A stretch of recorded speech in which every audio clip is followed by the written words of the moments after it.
What's up, you guys? Welcome back to YTSGaming. I am RTA, and today,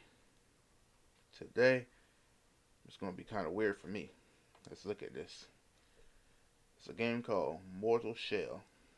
I don't really like these type of games. I ain't gonna lie, but my boy, shout out to Berto. He's trying to put me onto this, so I'm about to watch this review. I'm watching with you guys, so let's check it out.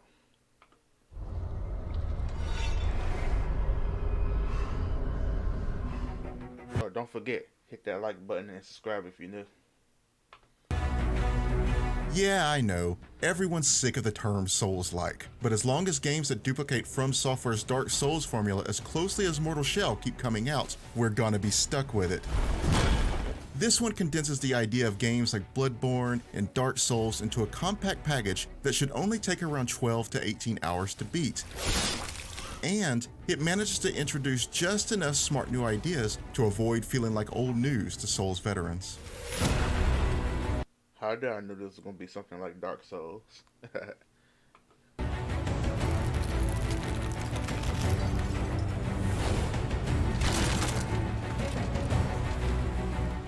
It's both a compliment and a criticism when I say that no other Souls-like has done such a fine job of nailing the vibe of Dark Souls. It's apparent in the moody landscapes and the creepy NPCs muttering spooky lines. I pray that you do not find yourself upon the pyre. And it's especially evident in the enemies that come close to killing you with a single hit. In the first couple of hours, it can be brutally difficult to find your footing. And just in case that you doubted that— Yo, he got his ass drop kicked. Oh shit. couple of hours, it can be brutally difficult to find your footing. And just in case that you doubted that this is anything other than an obsessive love letter to From Software's games, even the interface looks a little too familiar in some spots. But there are some clear differences, and Mortal Shell's name points to a big one.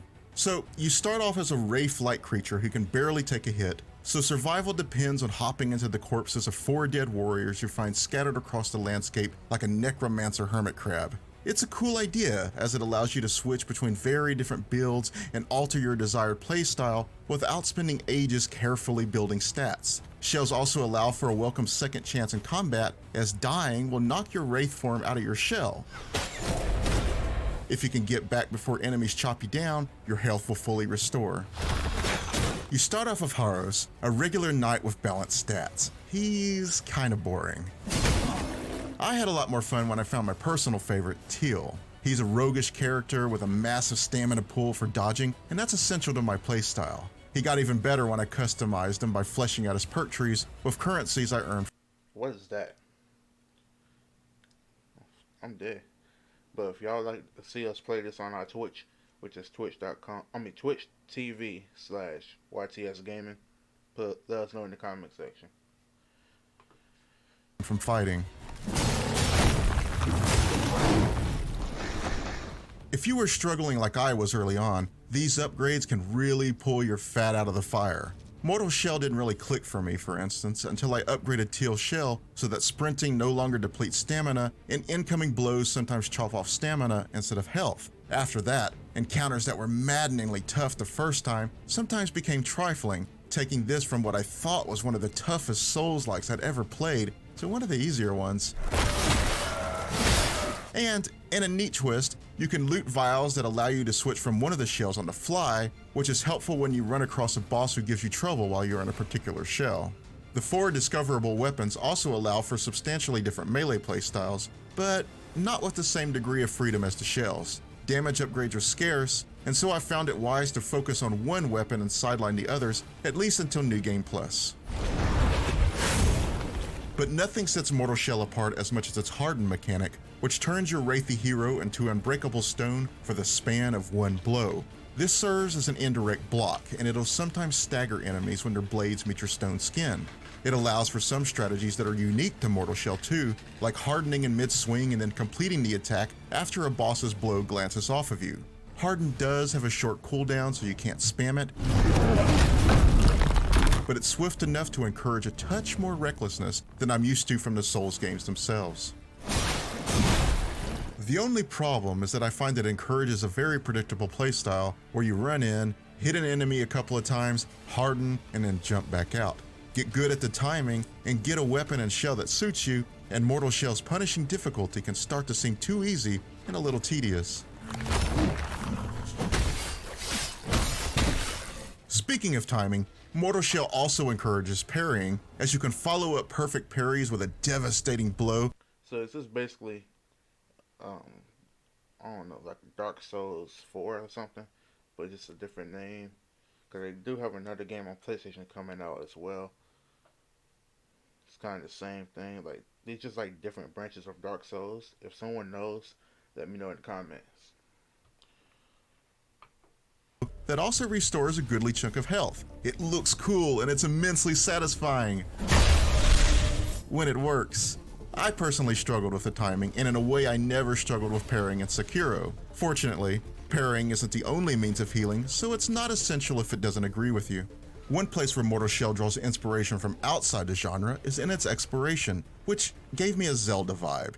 You have to venture into 3 distinct zones and beat their bosses to collect items that unlock a final battle. They're all a wonder to behold, particularly an enigmatic obsidian temple complex, but unfortunately the core swampy area connecting them all can be a chore to navigate through on account of its sameness. Sometimes though, the environment is unintentionally as devilish as any boss. All too often enemies would get stuck on a terrain, or I'd have to restart after getting trapped in a lock-on animation. Mortal Shell isn't as rich and complex as post-Souls games like Bloodborne or Sekiro, but it does make you work for victories and learn from your mistakes. It's a beautifully dark adventure, and thanks to its clever body swapping mechanic, it delivers much of the playstyle diversity and exploration of the best in the genre, but in a tidy and comparatively short package with a couple of attractive surprises of its own. That's hit my hand. Yeah. So it is on Xbox One. Okay. For more on Mortal Shell, check out the first minutes of gameplay. And for another recent Souls-like, watch our review of Hellpoint. And for everything else, stick with IGN. I don't know if I'm gonna play this, to be honest. I might, just for content for you guys. But I don't know. I ain't really like Dark Souls 3. That's just my opinion. Berto, on the other hand, the other half of YTSGaming, he loves these games, so he might be playing this for y'all. We're gonna see what happens though. So let us know in the comments, or let us know on Twitch. Let's see. I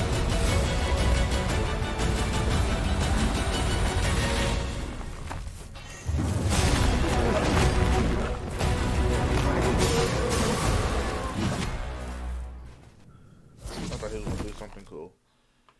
Well, that's all we got for today. Hit that like button, subscribe if you're new, and we'll be right back at it on YTS Gaming.